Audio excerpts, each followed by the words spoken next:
in my life. I'm not worried about it. Yeah, well, welcome back to the next half We got another. of We got a surprise guest the getting in my doubleheader. time here. This is Right. this is my time to shine. But I guess we'll let him in here.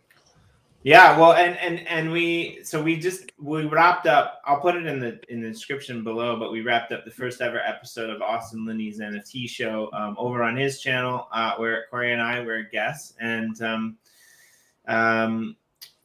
we had a 10-minute interlude where we just told the stories, in the back room, in the dressing room before we go out for Act 2. Kind of fun. So yeah, I'm excited. So tell us about, like, you told us about this a little bit over there. You had a topic ready, which I thought was kind of cool. But tell us about this show. So this show, you're new to NFTs. You're getting in the game, and what do you want to do with the show? What's it called? I don't even know what it's called. Is it we don't have a name NFT yet. show? We don't have a name yet. So if they want to drop it in the comments, I seriously think I've been in crypto for 6 months, maybe. Here's how I got in. True story. This guy that follows me on the podcast, him and my financial advisor lives out here. He's 28 and he manages $2 billion. He's a fucking savage, right? Super smart, but talks shit on crypto all the time. Like, him and my mentor have a podcast and he talks so much shit. And my buddy said, hey, you're good friends with him.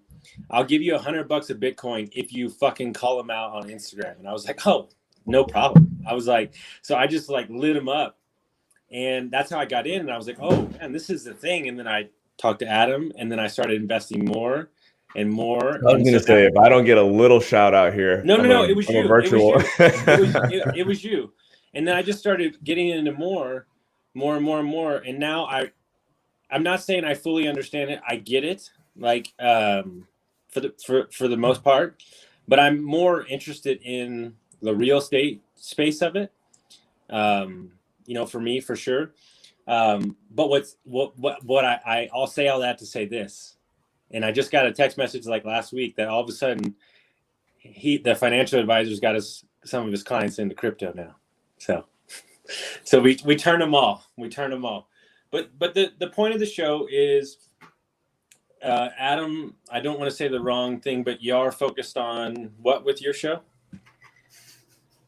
The focus of my show? Yeah. No, what's the technology? Because you wanted me to be in this space because nobody. Oh, has. Yes. This is why it takes so long for his shows to finish, because he's always trying to figure out what the show is about. So the focus of the shift is definitely, I mean, it started as exactly what you're getting ready to do, which is I just knew I wanted to learn more about NFTs. And I reached out to like 2 or 3 people in my network, and Jillian Godsoul, who Jimmy, you might know Jillian. She does block punks occasionally for our channel. She introduced me to Sean. Otherwise, like, I would have gotten probably into like Ethereum or something, but she was like, oh, here's the wax guys, whatever. I'm like, okay, I have no idea what any of this is, but let's go. And it turned from an hour long show on Mondays from the beginning to now pretty much, as you guys joked, like popping up and going live whenever you get a chance to go deeper here. And a good friend of mine who's working on an Ethereum project right now, which I should be bringing him on our show soon, was like, this is the time where, as Austin alluded to on part 1, now is the time to start building your personal treasure chest, because more than ever, like, the personal brand matters. What you have in your wallets, like, the world hasn't caught up to it yet. So if you want to get a head start on the world, this is it. So that was my thinking. It was like, I just want to learn more, and now I want you to do the same. And that's why I brought you here, because you're 100%. But in all seriousness, and I'll ask Corey and Jimmy this. Like, 90% of my life is spent, inside people's businesses, or in their mind, or in their stories that they're creating with my clients. Making them a better husband, a better business person, all those things. And so, in order to do that, I feel like you have to jump in the deep waters sometimes ahead of time, and then turn around and show people, hey, I've already been through it. This is how you help them. So in my scenario, this is the same way I look at most of my life. It's like, do the thing that you know nothing about, so you have an opportunity to help somebody out in the future. And that's the way I'm going to look at this show. I like it.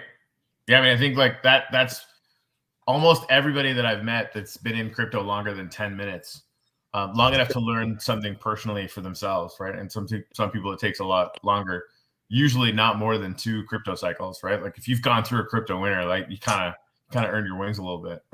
Well, I think here's what I've decided about crypto. Crypto is the best therapy on the planet. It doesn't exist. It's even a better coach than me, because if you cannot control your emotions investing in crypto, you got some work to do. Because yeah, it's a vicious teacher, that's for sure.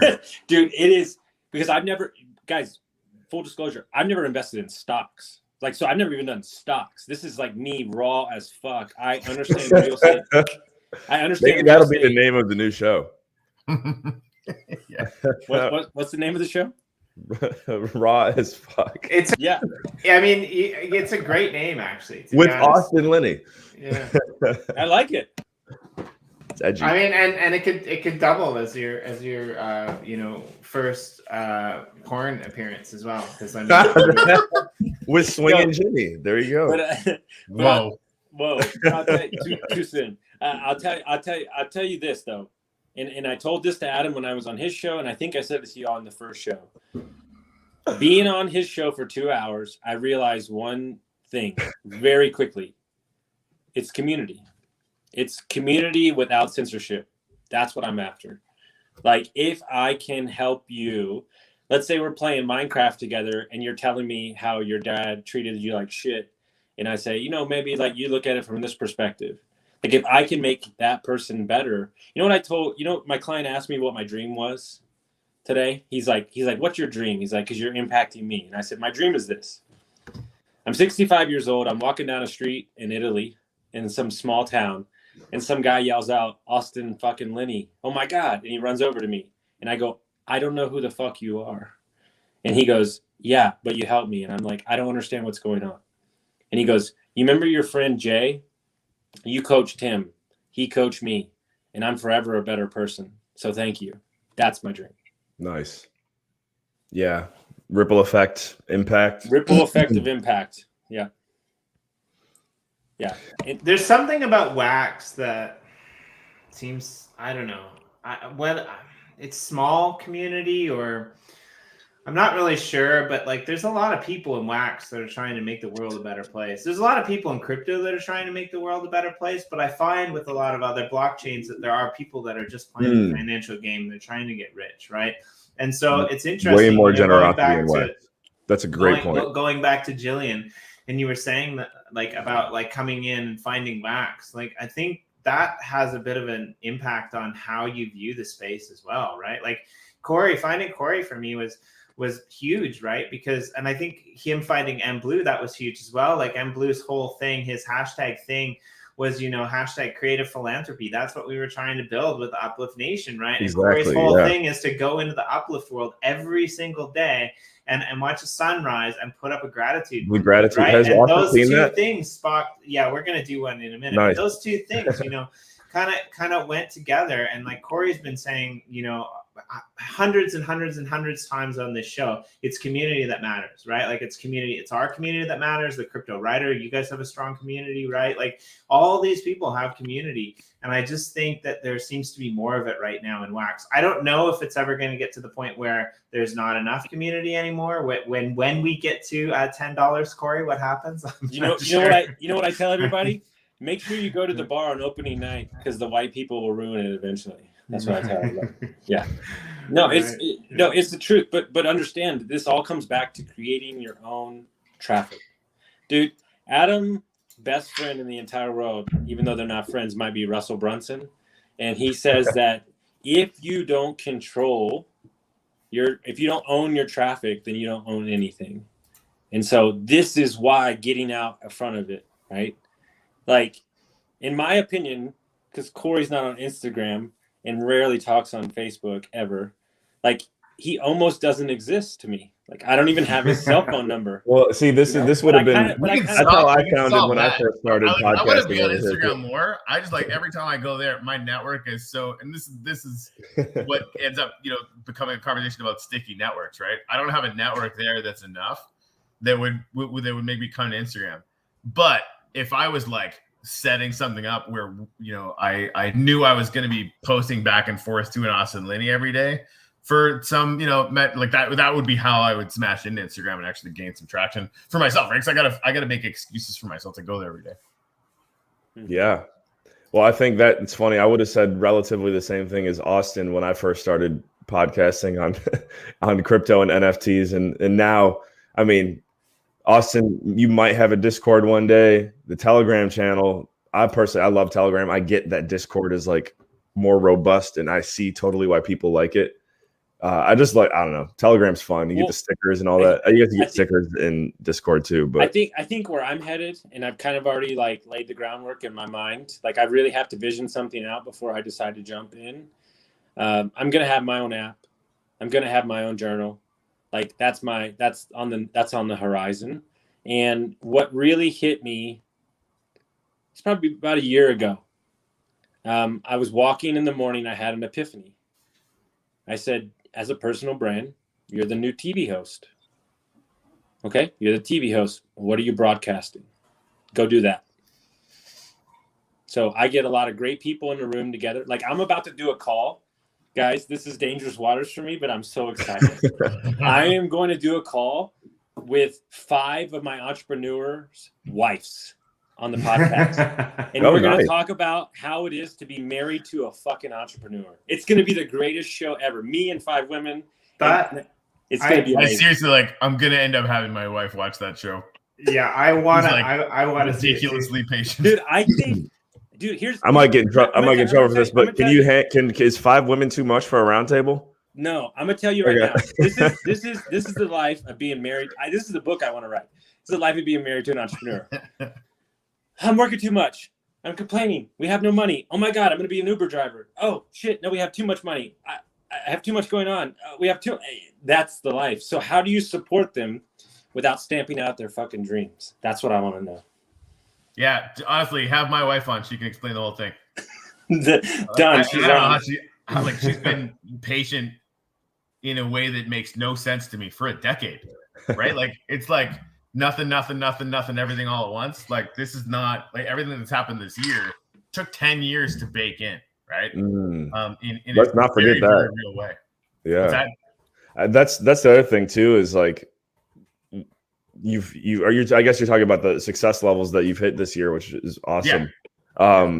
People forget about the 10 years that it took. Yeah. Well, you don't even know. It's not, they don't forget. It's like they weren't there for all the hard stuff, right? Yeah. And so, you see like whatever is going on with the uplift is pretty awesome. I don't know if you guys have heard of Blue Dack, but it's fucking watching, right? Like there's some things that are going on, and there's so many things that led to the relationships. To Jimmy's point, if I hadn't met M Blue, chances are none of this would have happened. And so like those things are incredible, but like the dozen things that led to me being in the same room with M Blue and having learned why I wanted to, be promoting the projects in this space through promoting other people, right? Like all those different things connected as a whole, down to, training myself how to, mess around with Forex literally a decade ago by, buying 10 books on it that led me to Bitcoin, that led, like all those things it's such a ridiculously, grueling thing for some people. Me, because I'm honestly pretty slow. I'm just relentless. Nice.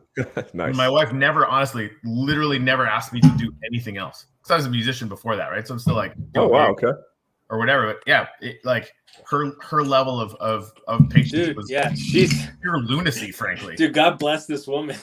your professional choices. Yeah, I mean it's nuts. And I mean, my goal from the beginning, and she knows this, has been to turn to her at some point and say, listen, like, she has a really good job. She's, went to school, got a doctorate. She's a neuropharmacologist, super smarty pants, whatever, right? But she's never had a month off, right? She's never, like, from ever. Like, she went from school to bigger school to more insane school to having a good job. And then it's just been this constant thing. And I basically said 10 years ago when we got married, I'm just a guitar player, but I'm going to figure out how to become something else so that I can turn to you and say, like, you can go to work tomorrow if you want to, but you don't have to. And 10 years later, you're like, if wax goes to $10, Jimmy, hell, if wax goes to $5, I'll be able to turn to her and say, you know, like, you love your job, you're having fun at it, but you don't have to go on Monday if you don't want to. And that's going to be pretty fun. But again, it took literally 10 years where everybody, like, you know, would have laughed at my chances. And the next step, I've been waiting because I haven't pressured you because we've touched it just a couple times. The next step for you is to get some cash flow for some passive investing in real estate. Oh, so dude, I reached out to you. Like I'm excited because we're definitely gonna need to have a tranche of that. By the way, Jimmy, I'm grateful that I get to be me. It took me a long time to just be me. You guys they can also invest with ASIM. I don't know if we're going to get see, this is why you can't have Adam on. I knew he was going to try to sell it. Shut the fuck up, all right? That's all I'll say. No, but Corey, let me explain to you my vision of where I'm headed for people like you. That and Adam's going to play a big part in this because I'm learning this space and his group does this already. So it'll be an easy transition to just work with him and Hunter. So I have invested in real estate, and I'm like, you know what I really don't like? I really don't care that the electrician's there. I really don't give a shit. Like, I don't care about tracking down contractors. What do I know? Well, I know every operator in the country that does do that. Multifamily, storage unit, Airbnbs. So we're going to create as a fund of a fund. So I'm going to be the bank. And then we're going to go out and find operators in real estate. Instead of them having to raise money from 15 to 20 investors, they're going to get their 1 to 2 to 3 million from me. And all they have to do is answer to me. And so all my best friends are all the best apartment people. And so that's my dream, is to do that in the next year. Nice. I just saw Morton in the comments. I put learning NFTs through Wax in the private chat. By the way, that's like, someone said that earlier. I don't know if it was Corey or Jimmy, but I think had I gotten introduced to this space through Ethereum, I don't know. It's more, it's more of a money grab over there. I mean, there's definitely good people, but coming through Wax, it was like one of the first projects I had seen was the Uplift, and I was like, whoa! It's literally driven by charity. It's driven by people, giving back. So. That's what I'm grateful for is learning this through the Wax community. And Austin, you're about to find out for yourself, man, with your own show. Mm-hmm. I mean, we used to do a little bit of research, but having your own show is great because you learn so much from your guests. Yeah. Right? Like, the amount of games that Corey's learned how to play online during our shows. Yeah, it's full on R&D without a doubt. It's probably the single highest ROI thing I've done in the last 3 years. Well, yeah, I mean, creating network and learning, and honestly, it was interviewing everybody who would talk to me about NFTs and crypto and gaming that made me realize that all the pieces to fit together to create the Uplift existed right now. And then I just started screaming at everybody, and for a year, people laughed at me. And then in Blue's like, fuck it, let's build it. And so, that's how it ended up happening. I can't imagine, right? Like I've heard this 100 times, but I can't stand in those boots, right? Like I can't imagine what it must feel like now to look at what's being built, like all the people who are here, at the beginning in the Uplift, building like these amazing things. Coming from that story that you were talking about before, from like, oh, Fortnite's not going to work, but maybe we can build an underwater studio in Minecraft, right? And then having like this idea to put it on the blockchain, but nobody would listen. And then all of a sudden, Blue just saying, oh yeah, okay, let's do that, right? Like that's that must just feel like that must be almost incomprehensible to wrap your own mind around, because I can't do it. I wasn't there. I didn't live it, right? Like, so it must just be an amazing, something that you can really have, I haven't had, nor taken, I should say, the time to sit with that.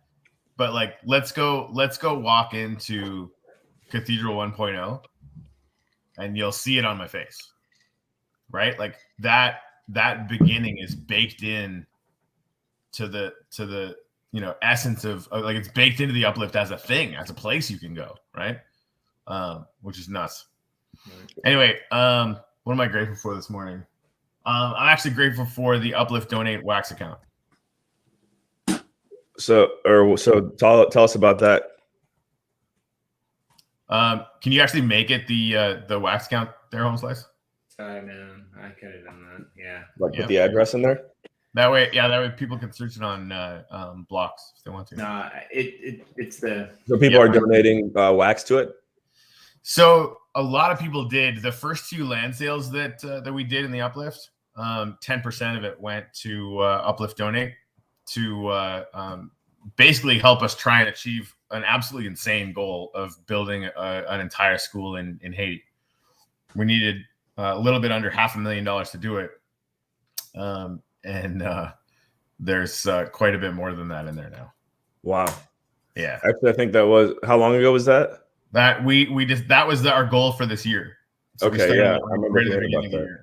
And again, like we raised $30,000 for Haitian Roots, which is the organization that Blue connected with when he adopted his daughter from Haiti, for basically food around Christmas time, right? Like that, the first thing that Blue and I did together was that music video NFT of "I'm Not the Bubble," and I made more that year on that than anything else by at least an order of magnitude, right? As a musician that couldn't do any gigs because of the pandemic, which changed my life completely.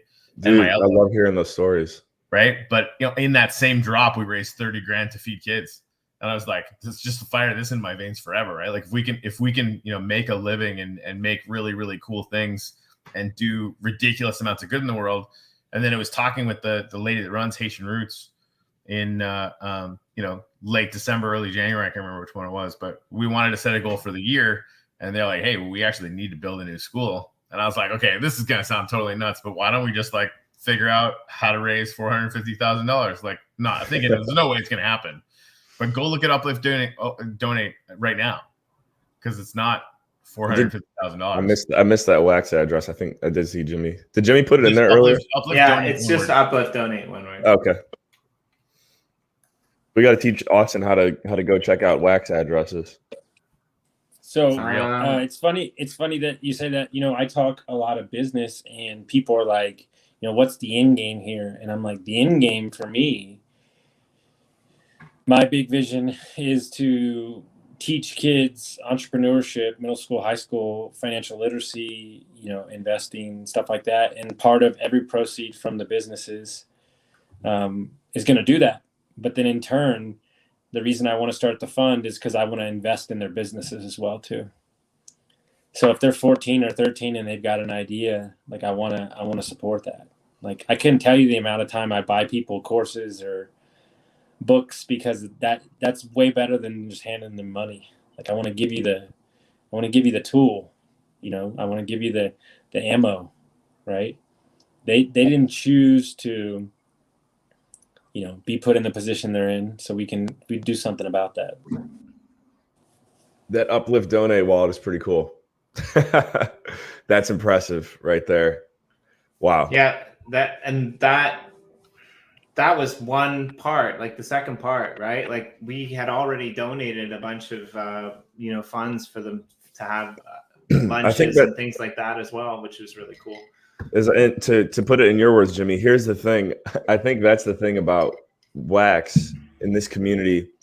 It's a sleeping giant because there's little things like that are happening in the space that it would just be hard to explain to an outsider, in my opinion. But knowing that that's what's happening, it's like, keep hanging out here, buckle up, keep going to the Uplift, all these other projects we talk about in the wax space, like spend time in them when you can.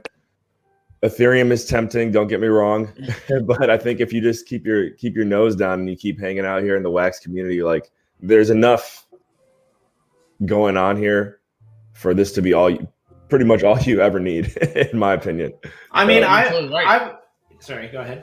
No, I think I've been telling my family while I've been up here, like, it's not going to be fast.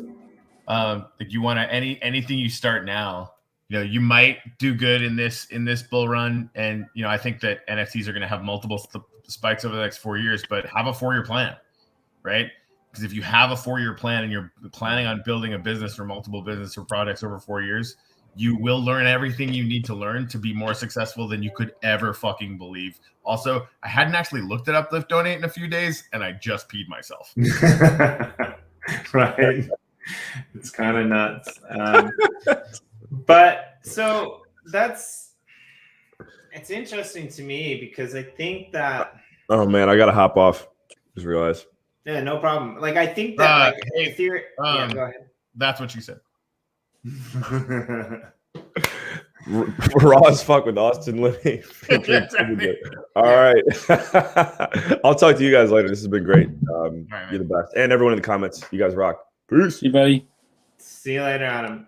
But yeah, like what Adam was saying earlier, I have, some Ethereum and some other cryptos, but I'm not nearly,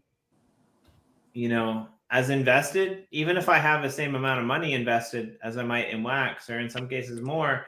I'm not nearly invested because the community is just not there, right? Like this is kind of my community. I don't mean mine that I own it, but this is my community. These are my people, right? These are the people that I want to hang out with, right? Like I want to get to know. I want to see succeed, right? Like, of course, I want crypto to succeed in general, but like if some of our people who are in the world or in the metaverse, or some of the musicians that are working with Yoshi Drops, right, they're able to change their lives because of it. It's a really amazing thing. I'd rather make a little bit less money myself and be engaged with these types of people personally, Yeah, couldn't agree more.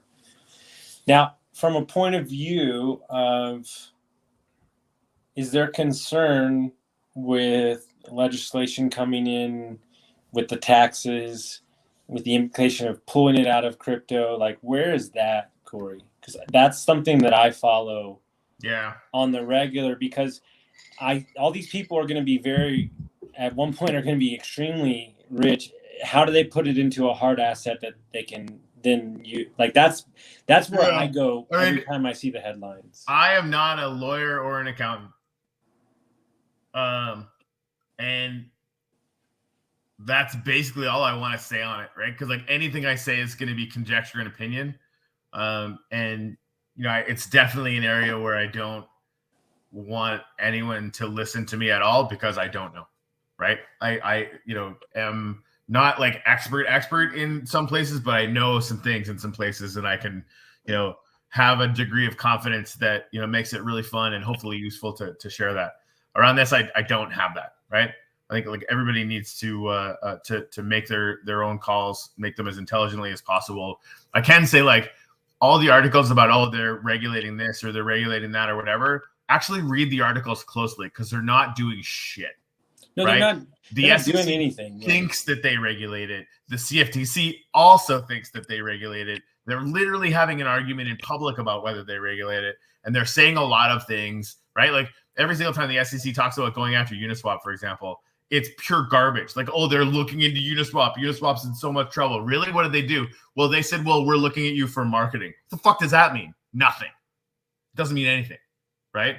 And so, look at the actual indictments. Where the SEC has actually done most of its actual legal work is on clear, unadulterated scams. And it looks like Ripple might actually win its case with them because they totally screwed up and continue to screw up, right? So, like, there's a lot of gray area. And we're all running headlong into that gray area, playing as intelligently and defensively as you possibly can, understanding that sooner or later, some regulatory body is going to wrap its head around this in a way that the government will back and it will be enforced, right? But I don't know, honestly, what that's going to look like. I really don't. And when that happens, we will apply ourselves to mapping to that regulation with lightning speed once it's super clear. Right, which it definitely isn't now. Mm-hmm. And I mean, our thing too is like we were in our first show was called EOSIO Weekly, and we were focusing on a bunch of different chains, Wax and things like that. But obviously, there was a big focus on EOS, and EOS, as many of you know, like I think that they're going to do okay. Like I think that they're starting to come back, but they're 2 years late, right? Because they focused all of this energy on regulations that didn't exist, right? And battling those regulations, and basically just killed the community. in my humble opinion. And luckily, some of the community leaders, like Eve, are coming back and trying to like reboot these ecosystems, right? But for some of these things, it might be too little, too late, right? So I don't know. And then you have all of these other countries around the world that, I mean, how do you regulate like things like, you know, PG-13 if PG-13 means something different in every single country or every single region? Like, I thought it was funny, but somebody said that for Minecraft it's like PG-17 or something, PG-16 in Korea, but everywhere else is PG-13, right? So how do you regulate something like a crypto, right, where every legislation around the world by every country is going to do different things, right? Like how many countries are there that have zero crypto taxes right now, right? And so like, how many countries are there that don't regulate every single trade that you make, that only regulate when you pull your money out of the market, right? And so like different countries, especially like the US, it's going to be interesting to see how they actually tackle it. Because like Corey said, like a lot of these other countries probably do have clear regulations around it that they can monitor, but they're just choosing to like be, you know, what's the word for it? Like forward thinking, like progressive, like Portugal is a really good example of that, right? And so I'm kind of curious to see like at what point do they just give up and stop pretending that they're on top of it? I don't know. Well, this is the rub when you talk about short-term rentals. Like we could have an entire show where all I did, and we would die. We would fall over backwards laughing, where I just called county clerk's office to find out STR regulations. You would just have the greatest time in the life, because nobody knows what the fuck is going on. Nobody. Like you can call and she's like, well, is that the thing where they come into your house and they stay for a night? Like, I don't really know about any of that stuff. We don't even know the legislation. And then you go to Austin and it's like, we'll fucking kill you if you have a fucking short-term rental, and we'll fine you $1,000 a day. But yet, riddle me this. There's 1,700 illegal Airbnbs in Austin, Texas, yet there's 12,000 on the platform. So what the fuck? So it's like, it's the Wild West. You're on mute, Corey. You're on mute. Thank you. I keep trying to tell everybody that will listen, and go check out the Upstarts. It's a good audiobook about Airbnb and Uber.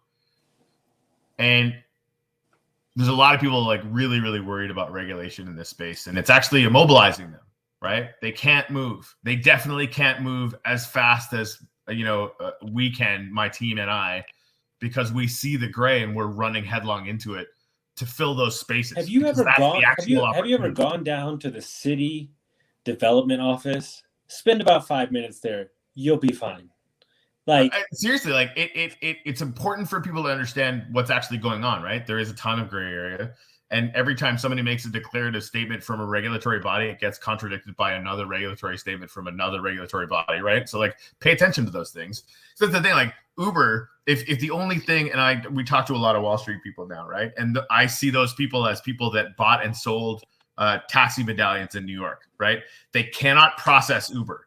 It's literally impossible for them. It's like, being entirely religious your entire life and finally figuring out that God is Santa Claus, right?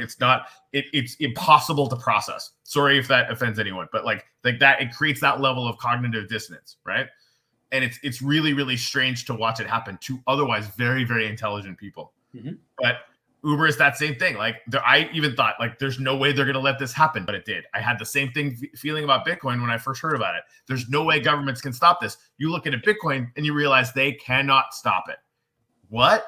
That's interesting, right? Uber got so big so fast that they literally moved into every gray area they possibly could and then started to push back on all the regulations on it. Airbnb is still doing exactly the same thing, and it has changed the world. Its momentum is now unstoppable. And it's really just a matter of figuring out how to mesh those things in each little, different area that it interacts with, kind of the Muggle infrastructure, and that's going to happen with crypto. And I don't get the impression that it's going to happen this cycle. It might happen over the next one, right? Like eventually they're going to figure it out, but we don't know what it's going to look like when they do. But it's going to be fascinating to be here for it. Like I'll put it in a context that is really easy to comprehend from a real estate perspective. The fact that it took COVID to bring in Zoom closings is all I need to say about the real estate space. And it's not even that. Like something as simple and as foundational to our society as education got a boost from COVID. And you would think, like, in the society that we live in, that like online and teaching people how to use these networking systems, because we are a global society, would be, you know, like one of the top priorities, but it hasn't been, right? And like, what was that movie? There was a movie that I really enjoyed watching. It kind of rings a bell to what we were talking about the first show, but there was this guy who kind of lost his job. He was getting pushed out because all of the conferences were happening via Zoom, and he wanted to get on the plane, and he was the top salesman, but then once all the technology came in, he was always getting on the plane and going and flying and meeting these George Clooney? Yeah. Well, I forget the name of that. Up in Air.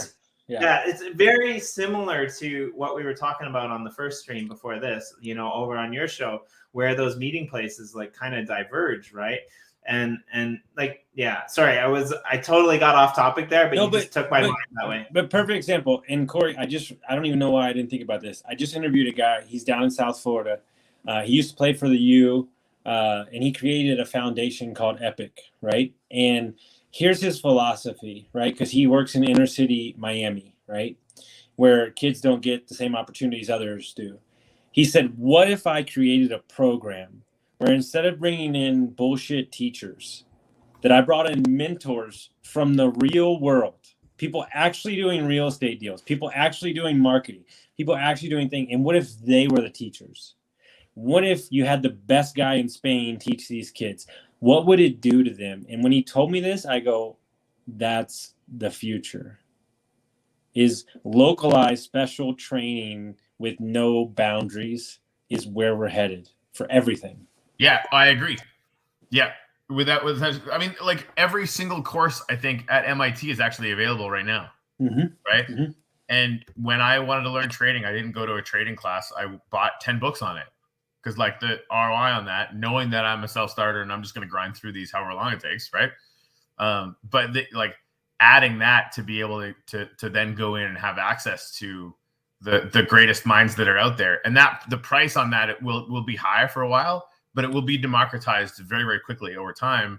You know, and just thinking about what that does to the human population as a whole, right? I mean, the internet access. You know what it does? You know what it does that they don't want to talk about? Cream rises to the top. But like the tide is also rising, so the cream's going to rise to the top. Agreed. But it's literally to lift everybody else up. If you actually get off of your fucking ass. Oh, like, yeah, 100%. Like that's my rub. So what I do for fun, because I'm a little sinister, even though I try not to let people know that I am. Go on. Every time I get my hands on free books, free courses, everything, I fucking wait on bated breath for somebody to say this comment. There's nothing available out there.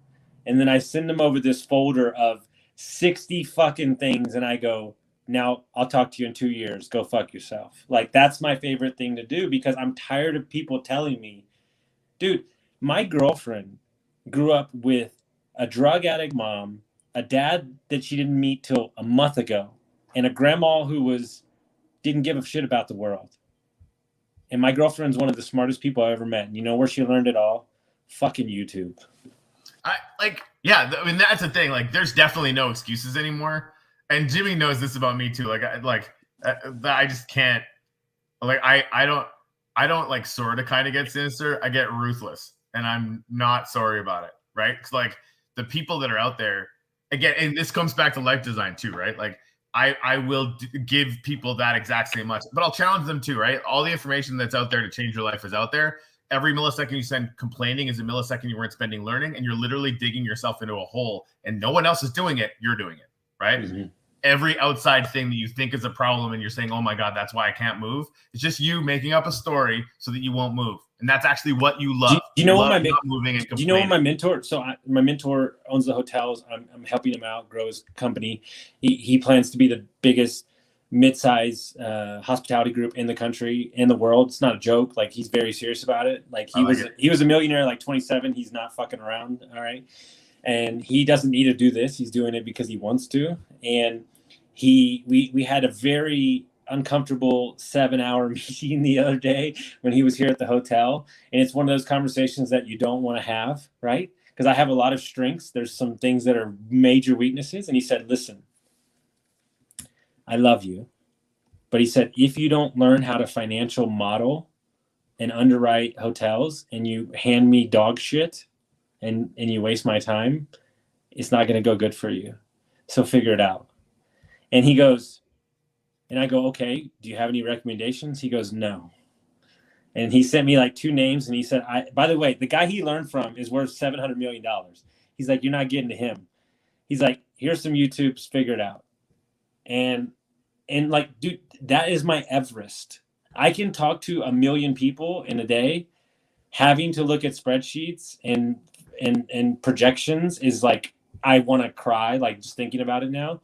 But I know when I add that into my repertoire, have at least wrap my hands around it, understanding that I will become unfucking stoppable. And so it's like, I have an opportunity. And then he texts me the next day, thank you for stretching yourself. It'll serve you the rest of your life. That's an opportunity for everybody. Doesn't mean you have to be the master at it.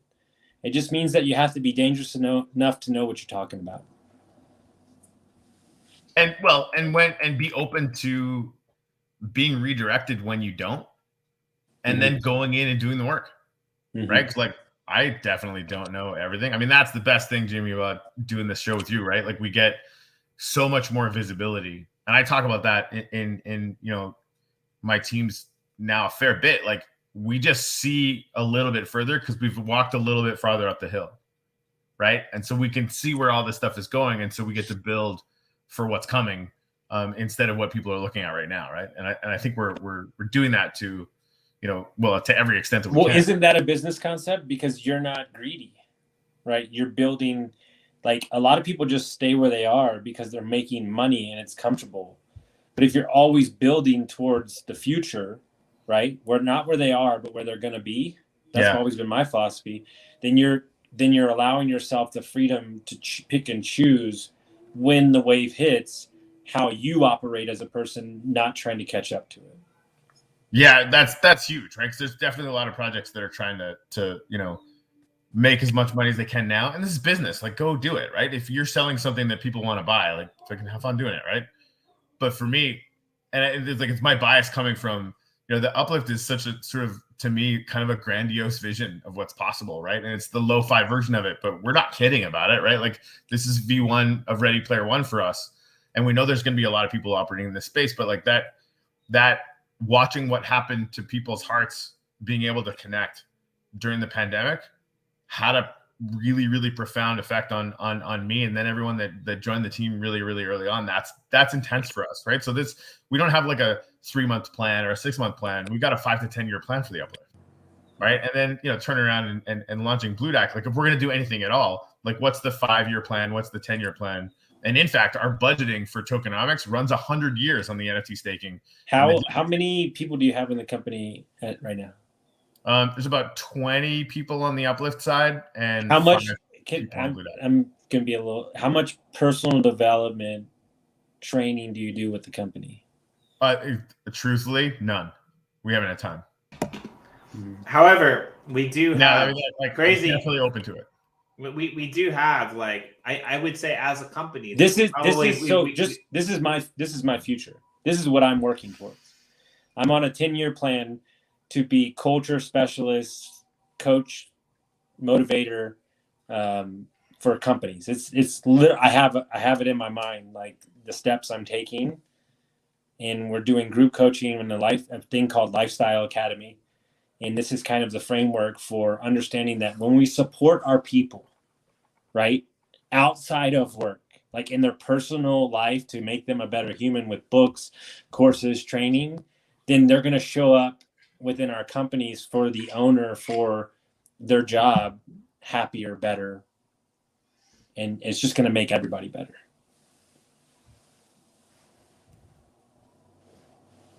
Man, sign me up.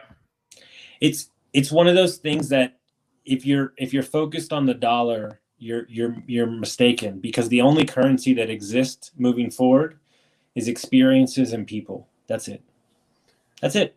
So to go back a little bit, because I think it's interesting, and this is kind of where my mind went, because you were talking about Spain before. I mean, I'm kind of a fan of that part of Europe as well. And I live in Japan, and I kind of like Japan, but in my mind, Japan wasted a massive opportunity with this COVID thing. And it sounds strange, but two very interesting things happened with COVID in Japan.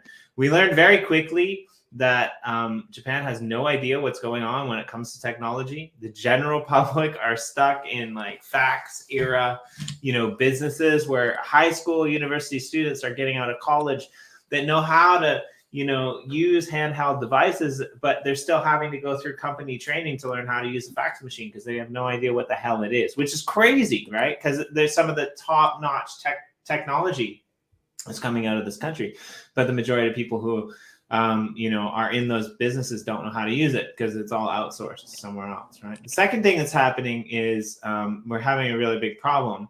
There's a bunch of problems. These aren't the only two. But the second thing that's happening is they're having a really big problem, similar to what happened in Spain, where the countryside is empty, right? Like all of these people are moving into the city because that's where the jobs are. And then all of the businesses are like in the city where that's where the jobs are. And I would say it's a little bit different and quite a bit better in North America, for example, right? Like the small town country vibe in North America has always been pretty strong. Mm-hmm. Right, like whether it's because of the college football, whether it's because of the high school baseball, but it's built on values. It has a community type of value, right? And so when you were talking earlier about education, like it's interesting to me because this COVID thing presented something that could in Japan or could in Spain, save a lot of people, right? Like instead of having to have everyone move to the city and live in these small shoebox apartments, what they could have done is they could have said, okay, we're going to buy an apartment building and we'll house you here for 3 to 5 days a month. And the rest of the time you can stay in your small town, which will pump money back into the economy, which will bring in, more business, create that more of that kind of atmosphere. But they didn't do it. They just looked at like the system that was broken since the bubble broke in the early 90s and like, oh, this is just one more reason we can't get that success back, right? It wasn't the last 20 years that caused the problem. It was COVID, right? And it's just, you're always kicking the can down to that next problem, that next problem, right? And so like what you said to me that kind of got me was when you have that forward thinking kind of ideology, right? And I think that's one of the things I love about working for the Uplift and with some of the other people that we work with as well. But like most of them are really forward thinking. So when you get people like that in a meeting, it's a very different scenario, I think, than like what we're used to with like a normal, okay, this guy's going to give a presentation. You all sit around the board table and watch the presentation. Here's a donut to keep you quiet. Like, that's not what our meetings are like, right? It's called solution-based thinking opposed to problem-based thinking. It's fixed mindset to growth mindset. And growth mindset sees a problem, addresses it, let's make it better for the next person. Now, what the government and countries do is they see a problem, they bitch about it, they all stand around, talk about whose dick's bigger, and then talk about who's got more money, and then nothing gets done. And so what I've seen in a short amount of time... And they blame it on the process. Yeah. And what I've seen in a short amount of time is that people in this space, especially y'all and crypto and Uplift and all these things, are looking at it and saying, how can we make it better? Period. End of story. No drama. Like, that's an amazing place to be in. And it feels free to be able to have a conversation like that. And Martin says it's proximity based, but I think, just as much as that proximity can be positive, in recent times it's actually become more negative, right? When you have failing economies, when you have things that are happening, all of a sudden Joe's over there, he's not fucking doing any work and he's making the same money as you. He's just dicking around on his phone all day. Why should you be doing the same thing? Right? You want to know what's happening in America? Because I coach 2 high-end nurses, okay? And, you see the news. Guys, I'm going to let you in on a fucking secret. You think it has to do with COVID and you think it has to do with the pandemic. You're sadly mistaken why the nurses are quitting. It's not because of the jab either. Do you want to know why they're fucking quitting? Because they're pissed. You know why they're fucking pissed? That during the pandemic, they were there making money. And then the hospitals started paying the travel nurses 3 times more to come in and help than the nurses that had been there from the beginning that live in town. That's why everybody's fucking quitting. Yeah, when my buddy lives in San Francisco and he's making good money, but the nurse next to him is making $30K a fucking month, 10 times more than him, that's why they're fucking quitting. It has nothing to do with any of the shit you see in the news. That's not okay. That's not how you treat people. That's why. Mute again. The sad thing about that is like, welcome to supply and demand economics, right? Mm-hmm. Yeah, true. 100%. You can't order people around, and that care is necessary, and people are dying, and so you do whatever you need to do, and that scarce resource becomes scarce, right? So like, everybody can get mad about the eventuality of it, like the way that people are getting treated or whatever. The real thing to do is to quit and go work somewhere else. But then, the real thing to turn around. Now, granted, like that's not permanent, right? Yeah. So suddenly you're having to make that risk reward analysis as a nurse. Do I go somewhere else, and this is going to be temporary and make 10 times more money, right? But this is just the market. And like in crypto, we deal with this all the time. The same, right? It's 100%. You are not the leader in the market. You are the market. No real estate agent in the last year and a half has done anything to impress me.